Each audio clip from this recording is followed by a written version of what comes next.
بسم اللہ الرحمن الرحیم الحمد للہ رب العالمین والصلاة والسلام علی اشرف الانبیاء و سید المرسلین اما بعد رب اشرح لی صدری ویسر لی امری واحلل عقدۃ من لسانی یفقہوا قولی ربنا زدنا علما اللہم فقہنا فی الدین۔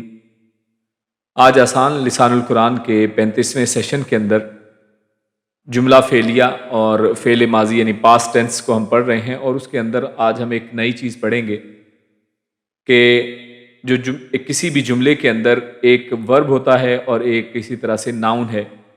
تو ہم اس سے پہلے ورب کے ساتھ پروناؤنز کا یوز پڑھ چکے ہیں، یعنی فاعل اور فعل اور فاعل کو پڑھ چکے ہیں، لیکن ہم نے دیکھا تھا کہ فاعل یعنی جو کام کرنے والا ہے وہ اصل میں سبجیکٹ جو ہے وہ ہم نے دیکھا تھا کہ وہ پروناؤن کی شکل میں ہم اس سے پہلے پڑھ چکے ہیں۔ تو آج ہم اسی حوالے سے ایک نئی چیز پڑھنے لگے ہیں، اور جس کو کہتے ہیں کہ فاعل کا بطور اسم ظاہر استعمال۔ تو اس ٹاپک کو انشاءاللہ آغاز کرتے ہیں۔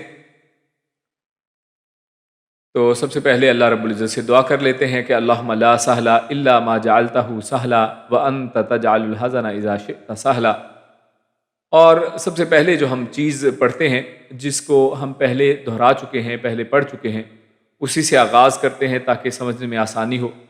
تو ہم نے شروع میں بات کی تھی کہ جملہ فعلیہ ایسے جملے کو کہتے ہیں، ایسا سینٹنس ہے کہ جو کسی فعل سے شروع ہوتا ہے، یعنی جب ہم اس کو عربک زبان کے اندر کنسٹرکٹ کرتے ہیں، جملے کو پڑھتے ہیں، تو اس میں آغاز جو ہوگا وہ کسی بھی ورب سے ہوگا، کسی فعل سے ہوگا۔ تو ایسا جملہ فعلیہ کہلاتا ہے۔ اور ہم نے دیکھا تھا کہ یہ جملہ جو ہے اس کے کم از کم جو دو کمپوننٹ ہیں، دو پارٹس ہیں، دو حصے ہیں، وہ ہیں فعل اور فاعل۔ تو ہم شروع فعل سے کرتے ہیں کیونکہ تبھی یہ جملہ فعلیہ بنے گا اگر ہم اس کو فعل سے شروع کریں گے، ورب سے شروع کریں گے۔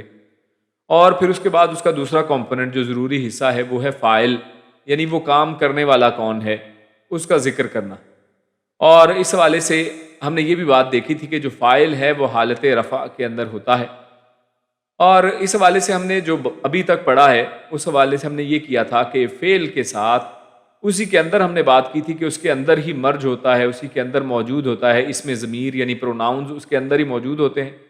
لہٰذا ہم نے فعل کی جو گردان ہے وہ پڑھی تھی، اور اس کے اندر ہی جو چھپے ہوئے ضمائر ہیں، جو پروناؤنز ہیں، انہی کی مدد سے ہم نے جملے بنائے تھے۔ یعنی فعل اصل میں ہم لکھتے ہیں، فعل کی گردان کو لکھتے ہیں، اور اس کے اندر جو ہڈن ضمیر ہوتا ہے اسی کو استعمال کرتے ہیں۔ فاعل جو ہے وہ بطور علیحدہ سے استعمال نہیں ہوتا تھا۔ مثال کے طور پہ ہم نے بات کی تھی میں بیٹھا، تو میں بیٹھا کے لیے ہم نے دیکھے میں اور بیٹھا اور وہ گیا ہم نے کہا، تو اس کے لیے ہم نے کیا کہا تھا کہ ذہب وہ گیا، میں بیٹھا تو جلستو میں بیٹھا۔ تو ہم نے اس میں کی جو عربی کو سیپریٹلی نہیں کی تھی، بلکہ وہ ورب کے اندر ہی تھی، وہ جو فعل تھا اسی کے اندر تھی۔ جلستو یعنی میں بیٹھا اس کے اندر ہی موجود ہے، اور اسی طرح وہ گیا ذہبا یعنی وہ ایک مرد گیا، تو اسی کے اندر ذہبا ہی کے اندر موجود ہے اس کا پروناؤن۔ لیکن بعض اوقات سچویشن اس طرح سے ہوتی ہے، اور جو ہم نے ابھی تک پڑھا ہم نے اس میں اسم ضمیر کو بطور فاعل پڑھا تھا، یہ ہم ابھی تک بات کر چکے ہیں، پڑھ چکے ہیں۔ لیکن سم ٹائم یہ ہوگا کہ میں بیٹھا کی بجائے اگر ہم کہنا چاہیں کہ زید بیٹھا یا فلاں شخص بیٹھا، اس کا نام لیتے ہیں یا کسی شخص کا ذکر کرتے ہیں، اسی طرح وہ گیا کہنے کی بجائے ہم کہتے ہیں زید گیا، یا کوئی اور شخص گیا، مطلب حامد گیا، زید گیا، فاطمہ گئی، کوئی بھی ہم لفظ کے ساتھ اس کا جو اسم ہے، اس کا جو نیم ہے، اس کا ناؤن جو ہے وہ ہم ظاہراً پڑھتے ہیں، پروناؤن کی شکل میں نہیں ہوتا، وہ میں یہ اس طرح نہیں ہوتا، بلکہ وہ زید، زاہد، فاطمہ، حامد، وہ اس طرح سے اس کے نام کا ذکر کیا جاتا ہے۔ تو ایسی صورت میں جب ہم کسی فاعل کو الگ سے ذکر کرنا چاہیں، یعنی وہ اس کے اندر ایمبیڈڈ نہ ہو، فعل کے اندر الگ سے ذکر کرنا چاہیں، تو اس کو ہم کہتے ہیں اسم ظاہر۔ یعنی اس سے پہلے جو ہم نے باتیں کی وہ کیا تھا، اسم ضمیر کا استعمال تھا، جس میں فعل کے اندر جیسے میں نے بات کی ذہبہ کا مطلب ہے وہ ایک مرد گیا، یعنی وہ اس کے اندر پہلے سے ہی شامل ہے ذہبہ کے لفظ کے اندر۔ جبکہ اگر ہم کہیں زید گیا تو اب زید علیحدہ سے ایک ذکر ہو گیا ہے، تو زید کو ہمیں ظاہر کرنا پڑے گا، یہ اس کے اندر ایمبیڈ نہیں ہوگا بلکہ الگ سے لکھیں گے، یعنی فعل لکھیں گے اور فعل کے ساتھ فاعل کا نام لکھ دیں گے، فعل اور اس کے ساتھ فاعل کا نام آ جائے گا۔ تو اس کو تھوڑی ایگزامپلس کے ساتھ ہم سمجھیں گے بھی، اور اس کے لیے ہم آپ کے سامنے ایک تھوڑی سی مشق کرتے ہیں تاکہ آپ کو صحیح طرح سے سمجھ آ جائے۔ تو سب سے پہلے تو یہ مشق کریں گے ہم کہ ہمیں کسی اردو جملے کے اندر جب ہم پڑھیں تو یہ پہچان ہو جائے کہ اس کے اندر کیا ضمیر استعمال ہوگا یا ظاہر استعمال ہوگا. تو مثال کے طور پہ ہمارے سامنے ایک جملہ ہے کہ لڑکا کمرے میں داخل ہوا. اب ایک لڑکا جو ہے وہ داخل ہوا، ہم اگر یہ کہتے کہ وہ داخل ہوا تو چاہے وہ لڑکا تھا لیکن وہ کہہ رہے تھے تو یہ ایک پروناؤن تھا. لیکن ہم نے جب کہا لڑکا کمرے میں داخل ہوا تو لڑکا ولد جس کو عربک زبان میں کہتے ہیں، تو اب یہ جو اس کا داخل ہونا ہے یعنی ورب، تو یہ فعل تو یہ ہے کہ داخل ہونا، وہ داخل ہوا، لیکن اس کا نام بھی بتا دیا یا اس کی شخصیت بھی بتا دی، پرسنالٹی کو بھی بتا دیا کہ وہ لڑکا ہے. تو لہٰذا اب لڑکے کے لیے ہمارے پاس اسم موجود ہے، تو لہٰذا یہ اسم ظاہر کے طور پہ استعمال ہم کریں گے، اس کو اسم ظاہر والا جملہ بنائیں گے. اور اگر ہم کہیں ہم گھر سے باہر نکلے یعنی ہم باہر نکلے، تو اب ہم اس میں ہم استعمال کر رہے ہیں تو جملے کو پہچان لیں گے ہم کہ اس کے اندر پروناؤن استعمال ہو رہا ہے. تو لہٰذا ہم گھر سے باہر نکلے کا جب ہم جملہ بنائیں گے تو اس کے اندر ہم اسم ضمیر کو استعمال کریں گے، اسم ظاہر کو استعمال نہیں کریں گے، کیونکہ ظاہر طور پر ہمارے سامنے ہم کا نام موجود ہی نہیں ہے کہ ہم کون، ہم کے بارے میں ہم مزید اطلاع رکھتے ہی نہیں ہیں، ہمیں پتہ نہیں ہے، صرف پروناؤنز پتہ ہیں. تو لہٰذا ہم کے لیے پھر ہم اسم ضمیر کو استعمال کریں. اسی طرح وہ مسجد میں گیا، تو یہاں پر پھر وہ کا لفظ آ گیا ہے، تو ہم اس سے پہچان جائیں گے کہ وہ ہم کہہ رہے ہیں کہ مسجد میں کون گیا ہے، وہ، تو وہ اسم ضمیر کے طور پہ استعمال ہوگا. اس کے لیے کوئی اسم ظاہر نہیں ہے. لیکن ہم کہیں کہ حامد مسجد میں داخل ہوا، یا اسی طرح ہم مثال کے طور پہ کہیں ابراہیم نے قرآن پڑھا، تو اب ابراہیم یہ نام اس کا بتا دیا گیا، تو لہٰذا اس نام کے پتہ چلنے کی وجہ سے اب اسم ظاہر کیونکہ آ گیا ہے تو لہٰذا اس کو اسم ظاہر کے طریقے سے کریں. اب یہ تو چند ہم نے پہچان کر لی کہ مختلف طرح سے ہم اردو زبان میں جملے بناتے ہیں. تو ان کو جب ہم عربک ٹرانسلیٹ کرنے لگیں، عربک میں اس کو کنورٹ کرنے لگیں، تو اس سے پہلے ہمیں یہ پہلے پہچان ہونی چاہیے کہ اس کے اندر اسم ضمیر استعمال ہوگا یا اسم ظاہر استعمال ہوگا. تو ہم نے چند چیزیں دیکھ لیں کہ اردو میں سے کس طرح سے ہم پہچانیں گے. تو اب اس کو بنائیں گے کیسے؟ تو اس کی طرف پریکٹیکل کی طرف آتے ہیں کہ بنایا کیسے جائے گا. کسی بھی ایک جملے کو، جملہ فعلیہ کو، اور جو اسپیشلی ہم فعل ماضی پڑھ رہے ہیں، پاسٹ ٹینس پڑھ رہے ہیں، تو اس پاسٹ ٹینس فعل ماضی کے اندر ہم جملے کو کیسے بنائیں گے؟ تو اس میں ہم نے جیسے پہلے بات کی تھی کہ میں بیٹھا، اگر کہنا ہو کہ میں بیٹھا، تو غور کیجیے ہم نے پہلے جو پڑھا تھا اس میں ہم کیا کرتے ہیں، جلستو. اس میں ہم نے پوری جو عربک کی گردان تھی، جو فعل ماضی کی گردان تھی، جس میں 14 صیغے ہم نے سیکھے تھے، ہم نے اس کو سیکھا تھا کہ کس طرح سے کہیں گے. جلسا، جلسا، جلسو، جلست، جلستا، جلسنا، جلستا، جلستما، جلستم، جلستی، جلستما، جلستنا، جلستو، جلسنا. تو ہم نے اسی 14 صیغوں میں سے پک کیا کہ میں بیٹھا، تو اس کے لیے میں کے لیے جلستو یہ استعمال ہوگا، اور یہ ضمیر تھا اسی لیے اس کے اندر ایمبیڈڈ ہے، اسی گردان کے اندر سے ہم نے پک کر لیا اس ایک ورب کو. لیکن اب ہم بات کر رہے ہیں کہ وہاں پر ہم کہنا چاہتے ہیں کہ زید بیٹھا، یعنی میں کی جگہ پر اس کا نام اب بتا رہے ہیں. یعنی زید اب کہہ رہا ہے کہ میں بیٹھا، پہلے وہ کہہ رہا تھا، اب زید کا نام بھی بتا دیا گیا ہے کہ وہ زید تھا جو بیٹھا تھا. تو اب ہم کیا کریں گے اگر ہمارے سامنے اس طرح سے جملہ ہو؟ تو اس میں سب سے پہلی چیز جو اہم ہے اور بہت بہت زیادہ اہم ہے، اس کو آپ نوٹ کر لیں، لکھنا چاہتے ہیں لکھ لیں، اس کے بعد تھوڑی سی پریکٹس بھی کریں گے. بہت ہی اہم چیز ہے وہ یہ کہ گردان میں سے ہم صرف پہلا اور چوتھا صیغہ استعمال کر سکتے ہیں. ہم صرف گردان جو تھی وہی جو 14 کسی بھی کوئی بھی جو ہمارے سامنے ورب ہے، جیسے جالسا، یعنی وہ بیٹھنے کے لیے جو مصدر استعمال ہوتا ہے، بیٹھنے کے لیے جو ورڈ استعمال ہوتا ہے عربک میں جالسا، تو اس کی جو گردان ہے اس گردان میں سے فرسٹ کیا ہے، جالسا، اور فورتھ کیا ہے، کاؤنٹ کر لیتے ہیں، جالسا، جالسا، جالسو، یہ تین ہو گئے، اور جالست، یعنی فورتھ کیا ہے، جالست. یعنی اصل میں ہم ایک تو اس میں سے پک کر رہے ہیں جو میل کے لیے، واحد مذکر غائب کے لیے، اور چوتھا کیا ہے، واحد مؤنث غائب کے لیے، یعنی فیمیل کے لیے، فیمینن کے لیے جو ایک صیغہ ہے. تو ایک ہم نے مذکر کا یعنی میل کا صیغہ اور ایک فیمیل کا صیغہ چن لیا ہے، اور یہی عربک کا رول ہے کہ ہم اس میں صرف پہلا اور چوتھا جو ہے صیغہ استعمال کر سکتے ہیں، وہی استعمال ہوگا، اس کے علاوہ استعمال نہیں کریں گے. تو یہ سب سے اہم بات تھی. تو ہمارے پاس پہلا اور چوتھا اس کے لیے کیا ہے، تو ہم نے ایگزامپل آپ کے سامنے رکھ لی کہ فرسٹ جو ہے وہ جالسا ہی کے لیے، فرض کریں یہی ایک ہمارا ورب ہے تو اس کے حساب سے کہیں گے تو جالسا بنے، یعنی جالسا یہ میل کے لیے اور جالست یہ فیمیل کے لیے استعمال ہوتا ہے. تو یہاں پر زید بیٹھا، تو زید کیا ہے، زید میل ہے یا فیمیل، تو ہم آٹومیٹیکلی پک کر لیں گے کہ ان میں سے جالسا لگے گا یا جالست لگے گا. تو جالسا لگے گا کیونکہ یہ مذکر کے لیے، میل کے لیے استعمال ہوتا ہے۔ اور اگر زید کی جگہ پہ ہوتی فاطمہ بیٹھی تو ہم کیا کہتے ہیں؟ جالست۔ تو وہاں پر جالست کو یعنی فورتھ کو چوز کر لیتے، جو فورتھ اس کا صیغہ تھا پوری گردان کے اندر سے، اس کو ہم چوز کریں گے۔ تو آگے دیکھتے ہیں۔ تو ہم نے بات جیسے کی، ہم اب اس کا جملہ بنانے کی کوشش کرتے ہیں کہ زید بیٹھا، ہم نے سمجھ تو لی چیزیں کہ ان میں سے کون سا پک کرنا ہے، اب لکھنا کیسے ہے؟ تو سب سے پہلے فعل لکھیں گے، جیسے ہم نے اوپر کنسٹرکشن میں بتایا آپ کے سامنے کہ پہلے فعل لکھیں گے۔ تو ہم نے فعل بطور جالسا ہم نے لکھ لیا، اور اس کے بعد ہمیں فاعل لکھنا ہے۔ تو فاعل کون ہے؟ یعنی کام کرنے والا، کس نے، یعنی بیٹھنے کا یہ جو عمل ہے، بیٹھنے کا جو یہ کام ہے، یہ کون کر رہا ہے؟ یہ زید کر رہا ہے، یعنی جس کا بھی نام دیا ہوگا اس کا نام۔ تو وہ فاعل، کیونکہ یہاں پر ظاہر ہے تو اس میں ظاہر ہم یہاں پر استعمال کریں گے، اور ہم پہلے پڑھ چکے ہیں کہ فاعل جو ہے وہ ہمیشہ حالت رفع کے اندر رہے گا۔ تو ہم یہی کام کرتے ہیں کہ ہم نے زیدن، جالسا کے بعد زیدن لکھ دیا، یعنی زید کو عربک میں کیسے لکھیں گے؟ زیدن۔ یہ اس کی حالت رفع ہے۔ اس کی حالت نصب کیا ہے؟ زیدن، زیدن، زیدن۔ تو ہمیں یہاں پہ حالت رفع ہی چاہیے تھی، تو اسی لیے ہم نے اس کی حالت رفع ہم چوز کر لی، جالسا کے ساتھ زیدن لکھ دیا۔ تو جملہ ہمارے سامنے بنا، یعنی زید بیٹھا، اگر ہم کہنا چاہیں تو کیا کہیں گے؟ جلس زیدن، یعنی زید بیٹھا۔ اگر ہم یہی کہنا چاہیں کہ فاطمہ بیٹھی تو ہم کیا کہیں گے؟ تو ہم نمبر 4 کو چوز کر لیں گے، تو ہم کہیں گے جلست فاطمہ تو، جلست فاطمہ تو۔ اس کو ہم آگے مزید جو ہے اس کی ایگزامپلز میں دیکھتے ہیں۔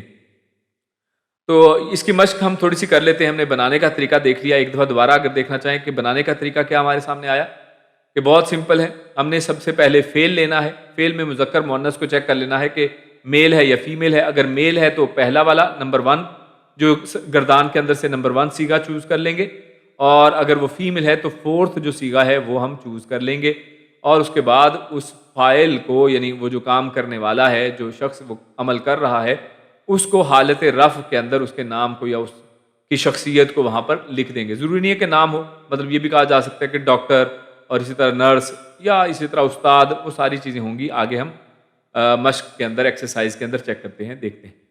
مثال کے طور پہ جیسے ہم نے پہلے بات کی کہ ہم مثال لے رہے ہیں کہ فاطمہ بیٹھی، تو ہم کیا کہیں گے؟ سمپل، بیٹھی کے لیے جالسا کی گردان تھی، ہم نے اس کا 4تھ صیغہ لیا، جالسا، جالسا، جالسو، جالست۔ تو جالست ہم نے 4تھ صیغہ اٹھا لیا، جالست لکھ لیا، یعنی جو فیمیل کے لیے ہے، اور اس کے ساتھ ہم نے فاطمہ لکھنا ہے، تو ہم نے لکھ دیا فاطمہ تو۔ اب آپ کو میرے خیال میں بتانے کی ضرورت تو نہیں ہے، کیونکہ پہلے آپ لوگ پڑھ چکے ہیں کہ یہاں پر فاطمہ تن ہم نے کیوں نہیں لکھا، کیونکہ آپ لوگ جانتے ہیں، ہم نے پڑھا تھا منصرف اور غیر منصرف اسما، جب ہم نے عربی حالتیں پڑھی تھی تو ہم نے وہاں پہ بات کی تھی کہ عربوں کے اندر جو فیمیل نیمز ہیں وہ غیر منصرف ہوتے ہیں۔ وہ کیا ہے؟ وہ غیر منصرف ہے، یعنی وہ 3 حالتوں میں 2 شکلیں بناتے ہیں، اور دوسری بات یہ کہ ان کے اندر تنوین نہیں آتی، یعنی آخری جو حرف ہے اس کے اوپر 2 زبر، 2 زیر یا 2 پیش وغیرہ نہیں آتی ہیں۔ تو یہاں پر فاطمہ تن نہیں ہوگا بلکہ فاطمہ تو ہے، تو یعنی عرب نام ہے، فیمیل نام ہے، تو فاطمہ تو۔ تو یہاں پر جلست فاطمہ تو، مطلب یہ ہوا کہ فاطمہ بیٹھی۔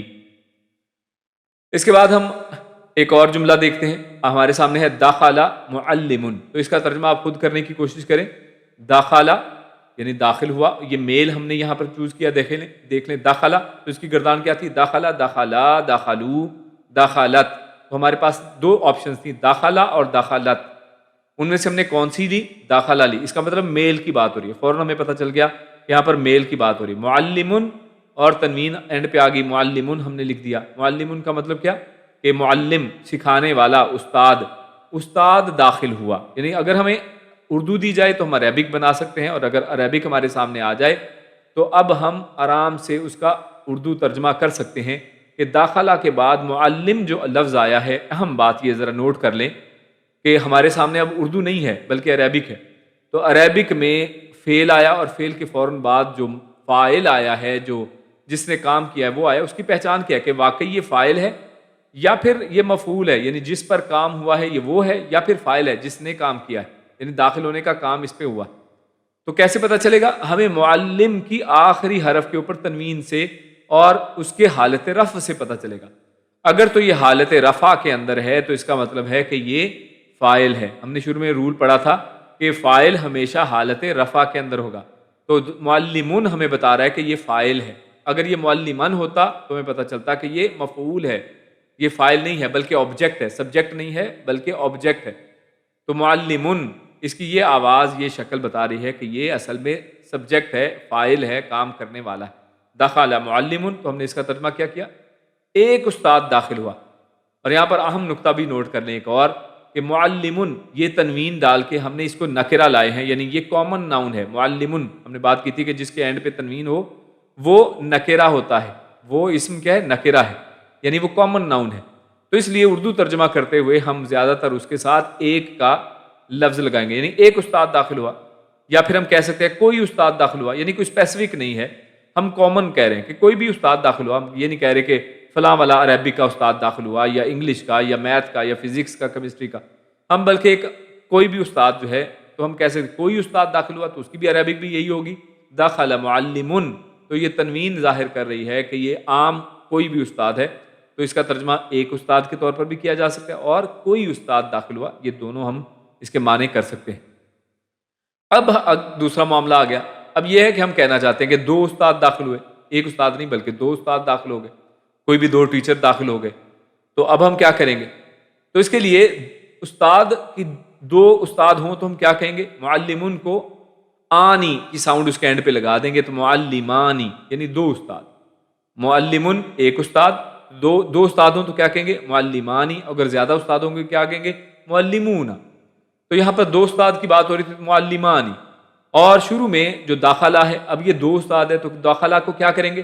کیا ہم یہاں پر داخلہ کر دیں گے؟ کیونکہ دو کا صیغہ کیا تھا؟ داخلہ ایک کا صیغہ ہے، داخلہ یہ دو کا ہے، داخلو وہ سب جمع کا صیغہ ہے. تو آپ پہلے گیس کریں وہ کیا کریں گے؟ ہم کیا دو کا صیغہ یہاں پر لگائیں گے؟ نہیں. اگر آپ نے داخلہ یعنی داخلہ گیس کیا ہے، سیکنڈ صیغہ گیس کیا ہے تو غلط کیا ہے. اس کی وجہ کیا ہے کہ ہم نے ابھی رول پڑھا ہے. وہ رول کیا تھا کہ ہمارے پاس صرف دو ہی چوائسیز ہیں، کہ یا تو ہم پوری گردان کے اندر سے صیغہ نمبر 1 ورب نمبر 1 چوز کریں گے، یا پھر ورب نمبر 4 یوز کریں گے. یعنی ہمارے پاس دو آپشن ہیں، یا داخلہ یو چوز کریں یا پھر داخلت چوز کریں. میل کے لیے داخلہ، چاہے وہ 1 ہو، چاہے وہ 2 ہو، چاہے وہ 3 ہو، چاہے 10 ہو، اس کے لیے ہم صیغہ نمبر 1 یو چوز کریں گے. اور فیمیل ہوگی تو اس کے لیے صیغہ نمبر 4 چوز کریں گے. That's it. تو یہ بڑا ہی کلیئر ہے. نمبر 1 یا نمبر 4 چوز کرنا ہے. غلطی نہیں کھانی. بہت سے لوگ یہاں پہ غلطی کھا لیتے ہیں کہ وہ جیسے استاد دو ہو گئے تو پھر داخلہ کی بھی سیکنڈ فارم لے آئیں گے، تو سیکنڈ کو نہیں لیں گے بلکہ صرف فرسٹ والی ہی لیں گے. اور اگر فیمیل ہوگی تو اس کی فورتھ فارم ہم لے کر آئیں گے. تو یہاں پر بھی داخلہ ہی اصل میں لگے گا. تو یہ بڑی اہم بات تھی. یہ بہت بہت اہم رول ہے، بہت اہم بات ہے کہ چاہے 2 ہوں، چاہے 3 ہوں، چاہے جمع ہوں، وہ داخلہ ہی میل کے لیے استعمال ہوگا. تو داخل معلمانی یعنی دو معلم داخل ہوئے، دو استاد داخل ہوئے. اگر ہم کہنا چاہیں چند استاد داخل ہوئے، یعنی کیا مطلب کہ 2 سے زیادہ کچھ اور، یعنی 3. چند کی گنتی جو ہے وہ 3 سے سٹارٹ ہوتی ہے. اور چند کہنے کا دوسرا معنی یہ بھی ہے کہ یہ کامن ناؤن ہے، یعنی کوئی خاص استاد نہیں داخل ہوئے بلکہ چند یعنی کوئی بھی وہ تھے استاد وہ داخل ہوئے. تو اس کا مطلب یہ ہے کہ ہم ایک تو یہ کام کریں گے، معلم جو تھا اس کی جمع تلاش کریں گے، کیونکہ ہم نے معلم کو جمع کرنا ہے. یعنی فاعل جو ہے وہ تو جمع 2 یا 3 یا جتنے بھی تھے اس کے حساب سے بدلے گا. تو ہم اس کو بدلتے ہیں. معلمون کی جمع کیا ہے؟ معلمون. معلمون یہ حالت رفع ہے اس کی. تو حالت رفع میں معلمون لکھ لیں گے اور شروع میں پھر کیا لگائیں گے؟ اب جمع بن گیا تو کیا ہم جمع لکھ آئیں گے؟ دخلو؟ نہیں، ہم وہی داخلہ ہی استعمال کریں گے. داخلہ معلمون، داخلہ معلمون کہ چند استاد داخل ہوئے. اب ہم کہنا چاہتے ہیں کہ ایک استانی داخل ہوئی، یعنی فیمیل. اب استاد نہیں ہے بلکہ وہ فیمیل ہے. ایک استانی داخل ہوئی، کیا کریں گے؟ سمپل، جیسے ہم نے شروع میں بات کی تھی کہ اب چوتھی فارم جو ہے وہ لے کے آئیں گے ورب کی. فورتھ فارم اس کے صیغے میں سے چوتھا صیغہ لے کے آئیں گے. داخلہ کی بجائے داخلت ہو جائے گا. تو معلمتن کے ساتھ داخلت لگ جائے گا. تو داخلت معلمتن، داخلت معلمتن کہ معلمہ یعنی ٹیچر جو ہے فیمیل ٹیچر وہ داخل ہوئی، استانی داخل ہوئی. اگر ہم کہنا چاہیں 2 استانیاں داخل ہوئیں تو کیا ہوگا؟ معلمتن کو 2 کر لیں گے. معلمتانی اس کی عربی کیا ہوگی؟ معلمتانی. اور یہاں پر داخلت کو کیا کریں گے؟ اب یہ پھر دوبارہ وہی ہمارا امتحان شروع ہو گیا کہ داخلت ہی رہے گا. ہم اس میں 2 کے لیے پھر داخلہ کو یا داخلت کو چینج نہیں کریں گے. داخلتا نہیں آئے گا یہاں پہ، جو 2 فیمیل کے لیے ویسے ہوتا تھا. اگر ضمیر ہوتا اگر سمپل یہ ہوتا کہ کوئی بھی دو عورتیں داخل ہوئیں تو اس میں نام نہ لیا گیا ہوتا، صرف ضمیر ہوتا، تو ہم کہتے دخلتا، ٹھیک ہے، وہاں پر ہم دخلتا کہتے، لیکن وہاں پر اس میں ظاہر بھی نہیں ہونا تھا. یہاں پر اس میں ظاہر یعنی معلوم ہے ہمیں کہ استانیہ ہیں، تو لہٰذا معلمتان ہی ہم نے ساتھ لکھ دیا. تو جب بھی اس میں ظاہر آ جائے گا آپ نے ہمیشہ پکا یاد رکھنا ہے کہ اس میں صیغہ نمبر 1 اور صیغہ نمبر 4 استعمال ہوں گے. مذکر کے لیے صیغہ نمبر 1 اور مؤنث کے لیے صیغہ نمبر 4 استعمال ہوں گے. تو دخلت معلمتانی یعنی دو استانیاں داخل ہوئیں. اس طرح اگر ہم جمع کا صیغہ لانا چاہتے ہیں، چند استانیاں داخل ہوئیں یعنی چند فیمیل ٹیچرز داخل ہوئیں، تو کیا آئے گا؟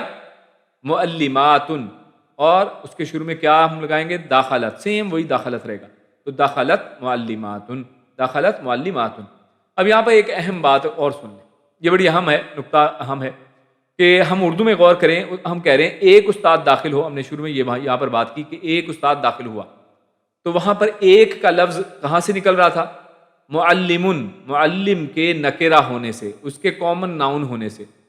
لیکن اگر کوئی جملہ یہ ہو استاد داخل ہوا، ہم یہاں پر ایک نہیں لگا رہے، تو ان دونوں میں کیا کوئی فرق ہے؟ استاد داخل ہوا، تو یہاں پر بھی اصل میں تو ہم کسی ایک کی بات ہی کر رہے ہیں، یعنی ہم یہ نہیں کہہ رہے داخل ہوئے. داخل ہوا کا مطلب ہے کوئی سنگولر ہے، لیکن استاد کے شروع میں ہم نے ایک یا کوئی نہیں لگایا. تو جب ہم ایک یا کوئی کا لفظ نہ استعمال کریں تو ہم کیا کریں گے کہ معلم کے ساتھ الف لام لگا کے اسے معرفہ بنا لیں گے، اسے پراپر ناؤن بنا لیں گے. یعنی اب وہ ناؤن کامن ناؤن نہیں رہے گا. استاد داخل ہوا اور ایک استاد داخل ہوا میں فرق ہے. ایک استاد داخل ہوا داخل معلم، لیکن جب ہم کہنا چاہیں استاد داخل ہوا، اب یہ کسی خاص استاد کی بات کی جا رہی ہے، کوئی ایک نہیں، کوئی بھی نہیں، بلکہ کوئی اسپیسیفک ہے. تو اب ہم کہیں گے دخل المعلم، الف لام شروع میں لگایا، یعنی اور کچھ چینج نہیں کیا، صرف الف لام کے ساتھ ہم نے اس کو خاص کر دیا. جیسے انگلش میں ہم ٹی ایچ ای دا لگا کے، یعنی دا ٹیچر، تو ہم نے دا لگا دیا ساتھ، تو یہ الف لام عربک میں ہم لگا دیتے تو اسپیسیفک ہو جاتا ہے. دخل المعلم، معلم یعنی ٹیچر داخل ہوا. اور الف لام نے دوسرا کام کیا کیا کہ آخر میں جو تنوین تھی معلمن کی بجائے اس کو ایک پیش کر دیا، دو پیشوں کی بجائے ایک پیش آ گئی، المعلم. ٹھیک ہے، تو اس طرح سے ہم اس کو چینج کر لیں گے. اور یہی حال باقی سب کے ساتھ بھی ہوگی.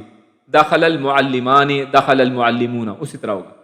فیمیل کے لیے اب دیکھ لیں تو داخل ایک استانی داخل ہوئی، پہلے ہم نے کہا تھا. اب یہاں پہ بھی ایک غلطی سے لکھا گیا ہے، یعنی اگر ہم کہنا چاہیں استانی داخل ہوئی، اگر ہم اسپیسیفک کرنا چاہیں اس کو، یعنی کامن ناؤن کی بجائے پراپر ناؤن بنانا چاہیں کہ خاص کوئی استانی داخل ہوئی، تو ہم کیا کہیں گے؟ داخلت کے بعد الف لام کے ساتھ معلمہ لکھیں گے، داخلت المعلمۃ. اب لکھنے میں تو یہ ہو گیا ہمارے ساتھ، بڑا ایزی ہے. داخلت وہ سیم کا سیم، معلمہ سیم کا سیم، الف لام صرف لگا دیں اور آخر میں دو پیش کی بجائے ایک پیش کر دیں، المعلمۃ، دخلت المعلمۃ. لیکن یہ پڑھا نہیں جا سکتا، کیوں؟ دیکھیے آخری حرف پر یہاں پر بھی سکون ہے، جزم ہے، سکون پہلے حرف پہ یہاں پہ جزم سکون ہے، تو دو سکون آپس میں ٹچ نہیں ہو سکتے، جڑ نہیں سکتے. تو دخلت اور الف کے اوپر بھی کچھ بھی نہیں ہے، حرکت تو ہے نہیں، تو المعلمہ بھی نہیں پڑھ سکتے. تو ہم کیا پڑھیں گے؟ تو اس میں عربی زبان میں پڑھنے کے اندر صرف ایک رول یہ ہے، لکھا تو چاہے ایسے لکھ لیں، ورنہ اس کو لکھنے میں بھی بدل سکتے ہیں، اور لکھا بھی جاتا ہے سم ٹائم، وہ اس طرح سے کہ آخری جو حرف ہے اس کے نیچے زیر لگا دیں گے. آخری جو حرف ہوگا کیا کریں گے؟ اس کے نیچے زیر لگا دیں گے. کیوں لگایا ہم نے؟ صرف جوڑنے کی خاطر، تاکہ یہ پڑھنے میں آسان ہو جائے، جڑنے میں، بولنے میں آسان ہو جائے، یعنی فلوئنسی اس کے اندر، لینگویج میں فلوئنسی پیدا کرنے کے لیے آخری حرف کے نیچے زیر آ جائے گا. دخلت المعلمہ، دخلت المعلمۃ، معلمہ داخل ہوئی. اور یہی حال باقیوں کے ساتھ ہوگا، دخلت المعلمتان، دخلت معلمتان، اور اسی طرح دخلت معلمات. تو لیکن زیر لگا دیں گے، دخلت کا جو تا تھا اس کے نیچے سب میں زیر آ جائے گی، دخلت المعلمتان، دخلت المعلمات. تو اس طرح سے ہم ان کو استعمال کریں گے. تو آپ نے سب کے ساتھ استعمال کر کے اس کی مشق کرنی ہے. اور دوسرا آپ کے لیے ایک کام وہ یہ کہ چند ہم آپ کے سامنے جملے رکھ رہے ہیں. مثال کے طور پہ ایک ڈاکٹر باہر نکلا، تو اس کو کس طرح سے جملہ آپ نے بنانا ہے. ڈاکٹر داخل ہوا، دو ڈاکٹر گئیں، استانی گئی. اب یہ دیکھیں کسی کے ساتھ دو ہے، کسی کے ساتھ ایک ہے، اس کے ساتھ کچھ بھی نہیں، استانی ڈاکٹر. ٹھیک ہے، زید نے مدد کی، حامد نے مارا. تو ان جملوں کو آپ نے کوشش کرنی ہے کہ ان کو جملے ان کے عربک میں بنائیں، اور آپ رسپانس گروپ میں اس کو بھیج سکتے ہیں انشاءاللہ. اگلے درس میں ہم تھوڑا سا کمپلیکس اس کو مزید کریں گے، اور جملے کے اندر جو ہے یعنی ایک سے زیادہ جو فائل ہوں یا اس طرح سے ہم اس کو انشاءاللہ کوشش کریں گے کہ مزید چیزوں کو سمجھیں.